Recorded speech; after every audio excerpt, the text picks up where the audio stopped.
All right, everybody, welcome back to my YouTube channel, The Jordan Report. This is Robert Jordan. Please like, subscribe, and share.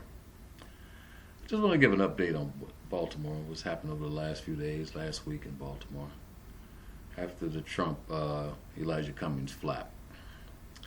Here's a great article here from the Daily Mail, and it talks about exclusive. Where has all the money gone? The truth is, Baltimore can't account for millions while poverty is rampant. Drugs, danger, and yes, rats lurk around every corner of the 7th District. Okay, so they went into a nice little article talking about what's actually going on in Baltimore. It's a great story. And let me go into a little bit.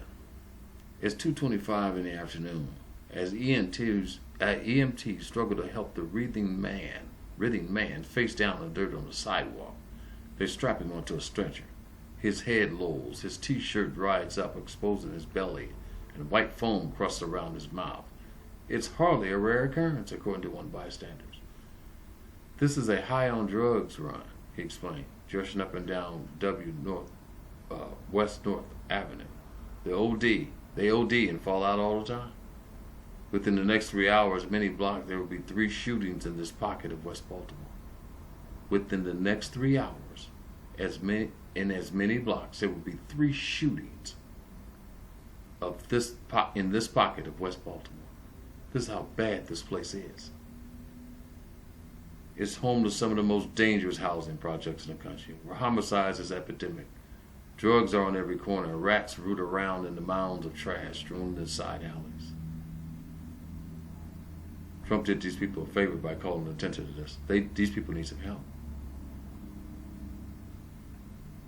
Look at these pictures.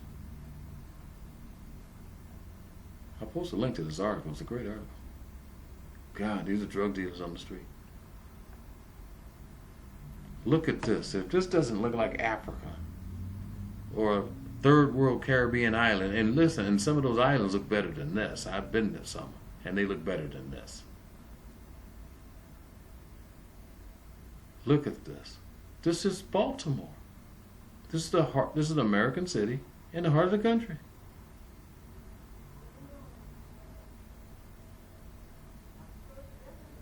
Let me show you some more.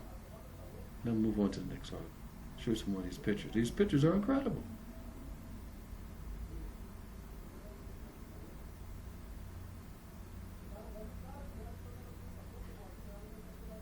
Here's this sister here. Sister Joyce and Diane pictured have lived in Gilmore homes all their lives. The area is consistently ranked among Baltimore's top most dangerous housing complexes. According to Diane, what Trump said is true. Look around, it's the pit of hell. There's killing all the time over drugs, over territory. There was a shooting just around the corner yesterday. Babies are getting killed. That man Cummings don't do squat. There's nowhere for the kids to go and there's no jobs. They're caught. Look where these people are caught. In a Democrat city, so they have no choice. They can't go to anybody else because everybody's a Democrat. Here's his brother that comes so smooth. A self-professed pharmacist, you know what that means, a drug dealer. Smooth, 24 has a job, he's a pharmacist.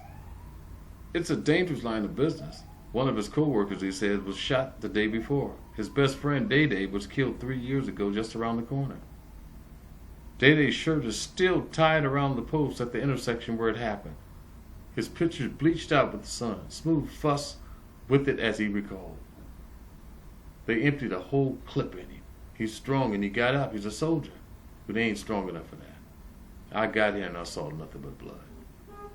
This is the daily life in an American city. And this has been going on all this time.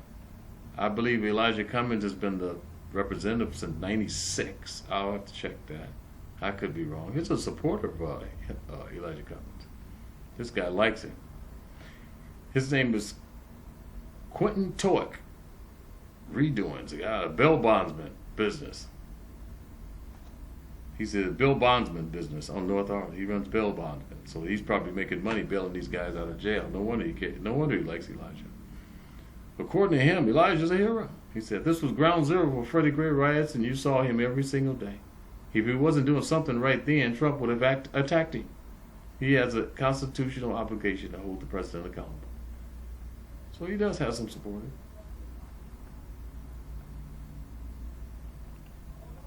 Look at these pictures. Look at where these people live. And these people, our leaders are concerned about the border. These people are living far worse than anybody on the border. I've been to the border.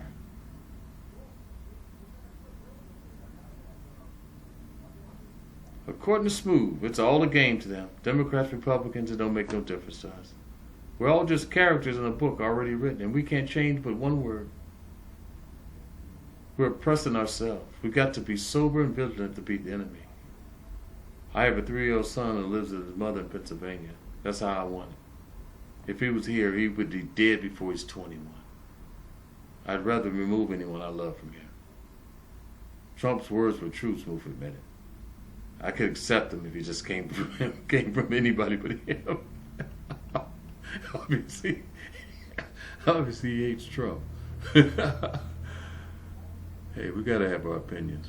But let me show you this too, because Trump is helping these people a lot. Trump sent the feds into Baltimore. Most of us don't know this. He just did it over the last month. And they are hitting them, believe me. When the feds come to town, all these guys scatter. Because they know the feds are not playing. They're not playing with a corrupt city government anymore. And here's the article, U.S. News. Feds charge 90 people, seize over 51 guns, drugs in Baltimore drug conspiracy crackdown.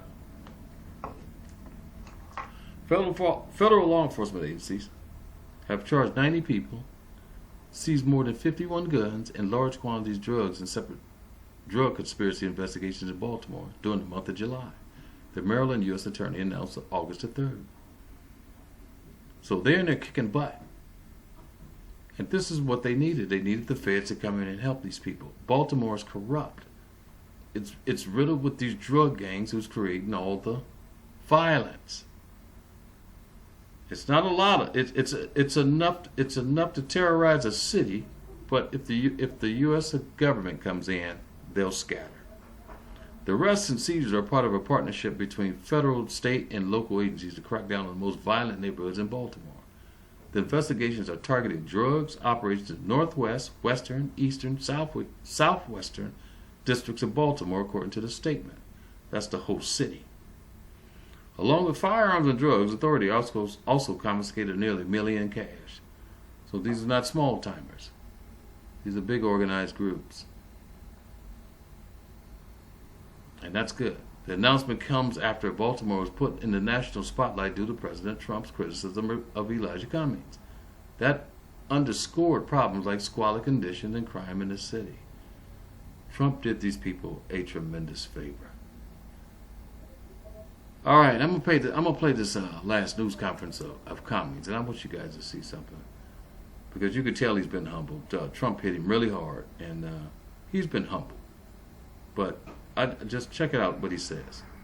Or so in America, largely because of the President of the United States targeting a sitting member of Congress, Congressman Elijah Cummings, who's also the chairman of the Oversight Committee. The president unleashing racist rants targeting the congressman, and then, of course, so many people, including other Baltimoreans, who came to his aid. And now today, Elijah Cummings in Baltimore addressing all that has been experienced. In your remarks that instead of criticizing, come and help. That's right. Can they help? They can bring resources. Again, you need to read the Sun paper. I got to give it to them. They showed where Baltimore is not getting all the money that the president claims we're getting. And that a huge percentage, I mean, I think we got $8 billion over 2 years, and 3.5 of that go to our hospitals. 3.5. And when you see the breakdown, and I beg you to go and read, okay, of what we have done in this city. And while you're here, tour the city. You need to go. Almost anywhere you go, anywhere near here, including downtown, is my district. And so we work with our business people, and they work with us. Johns Hopkins, University of Maryland have been phenomenal. And so, again, I'm meeting people every day, young people who came up in difficult and challenging circumstances who are now doing great things. And I tell you, it feeds my soul. This is what feeds my soul. So I don't have time for, my mother used to say, you concentrate on the things that are most important to you. And these kinds of things are most important to me. Sir, half the House Democrats have come out now in favor of impeachment. Is it time to proceed to an inquiry or formal proceedings? That's a very good question. You know, I've said, first of all, I'm very clued in to what is going on with regard to impeachment. And I agree with Nancy Pelosi. You got to keep in mind that I am one of the heads up one of the investigating committees. So I think her course is the proper one. We are doing our research. We are trying to do our jobs. And there may very well come a time when impeachment is appropriate.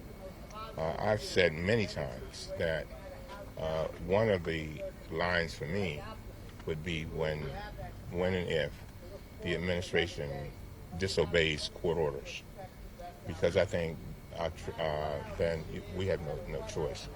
So we'll see. Do you think your committee's work ignited the president's criticism? I'm sorry? Did your committee's work, you think, ignited the president's criticism? What do you mean? I don't understand. The hearing with McElhaney? I don't know. That's another great question.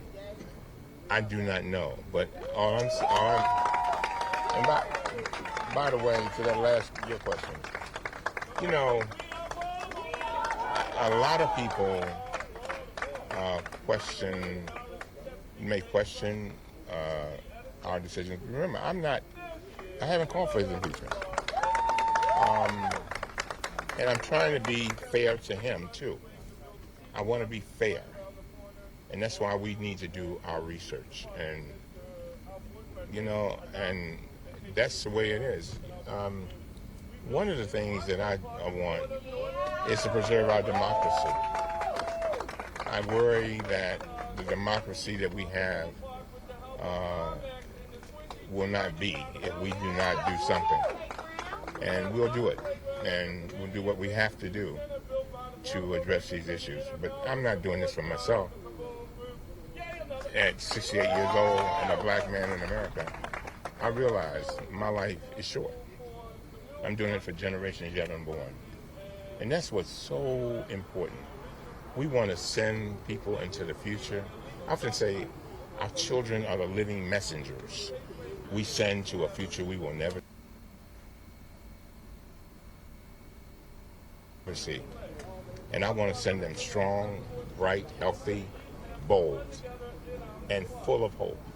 And so I think, you know, when I hear criticism by anybody about my city, I think the thing that bothers me most is that we have a situation where there are folks who are stepping on the hope of our children. If I had I don't know what I would have done if I had people in high places when I was a little boy telling me what I couldn't do. Instead, I had people telling me what I could do.